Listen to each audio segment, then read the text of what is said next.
ફૂલ લેવા નીકળ્યો, કફન બની પરત ફર્યો। ફૂલ લેવા ગયેલા નાના ભાઈનું જંબુસર નજીક અકસ્માતમાં કરુણ મોત।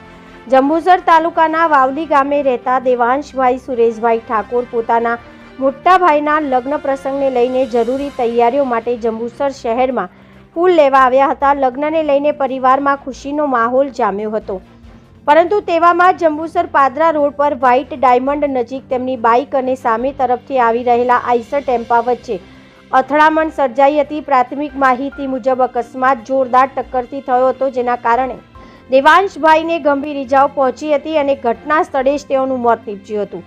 અકસ્માતની જાણ થતાં સ્થાનિક પોલીસ ઘટના સ્થળે પહોંચી અને મૃતદેહને કબજે લઈ પોસ્ટમોર્ટમ માટે ખસેડ્યો હતો તથા આ બાબતે વધુ તપાસ હાથ ધરી હતી। લગ્નના ઘરમાં ચાલતી તૈયારીઓ વચ્ચે અચાનક આવી દુર્ઘટનાની ખબર પહોંચતા જ ખુશીનું વાતાવરણ શોકમાં ફેરવાઈ ગયું હતું। સમગ્ર ગામમાં આ બનાવને લઈને શોકની લાગણી વ્યાપી। રિપોર્ટર ભરત પરમાર, BN ન્યૂઝ ગુજરાતી, જંબુસર।